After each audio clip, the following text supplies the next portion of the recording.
अस्सलामुअलैकुम। आप देख रहे हैं इन्फो पर आर चैनल। जैसा कि मैंने आपको अपनी पिछली वीडियो में बोला था कि मैं जल्दी आपसे डिटेल्ड इन्फॉर्मेशन शेयर करूंगा, तो मैं केमिस्ट्री के हवाले से इन्फॉर्मेशन मैंने कलेक्ट की है कि इसमें क्या चेंजेस आए। तो मैं यहाँ आपको स्लाइड्स में बताता हूँ कि क्या पिछले मॉडल पेपर के हिसाब से, पिछले पैटर्न के हिसाब से इस पेपर में क्या चेंजेस आए। तो ये सेक्शन ए का बताता है चलूँ मैं आपको कि सेक्शन ए में पहले 17 MCQs हुआ करते थे, 17 पुराने पैटर्न के हिसाब से, और अब नए पैटर्न के हिसाब से इसमें 12 MCQs होते हैं। तो सेक्शन ए में बस इतनी सी चेंजेस आई हैं।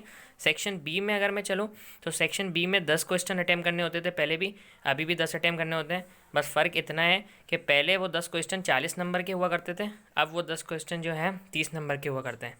और सेक्शन सी में जो चेंजेस आई है वो बच्चों के लिए बहुत अच्छी है, क्योंकि थोड़ी आसानी हो गई है। पहले सेक्शन सी जो था उसमें 4 क्वेश्चन आते थे, उसमें से 2 अटैम्प्ट करने होते थे, और उसमें ए और बी करके पार्ट्स भी आते थे।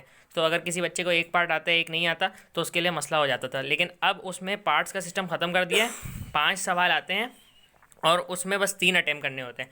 तो ये सिस्टम बच्चों के लिए थोड़ा अच्छा हो गया है। और बस टोटल पेपर में चेंजेस ये हैं, लेकिन थोड़ा सा फ़र्क ये है कि पहले जो पेपर्स हुआ करते थे वो एक ही 85 नंबर का पेपर होता था और 15 नंबर के प्रैक्टिकल होते थे, और एक ही बार होता था। मतलब वो एसएससी पार्ट 1 और एसएससी पार्ट 2 दोनों दफ़ा नहीं होता था, एक ही बार होता था 9th में, और फिर केमिस्ट्री मैट्रिक में नहीं होती थी। लेकिन अब जो पेपर हुए हैं उसमें एसएससी पार्ट 1 और एसएससी पार्ट 2 में जो केमिस्ट्री का सिलेबस था उसको हाफ डिस्ट्रीब्यूट कर दिया है। तो एसएससी पार्ट 1 में 60 मार्क्स होते हैं सेक्शन ए बी सी के, और 15 मार्क्स होते हैं प्रैक्टिकल के। तो एसएससी पार्ट 1 के इस तरीके से मार्क्स बन जाते हैं 75, और इसी तरीके से एसएससी पार्ट 2 के भी 75 बनेंगे। तो टोटल जो होगा वो 150 होगा। और पिछले सालों में पहले जो होता था उसमें टोटल नंबर जो है वो 100 बनते थे।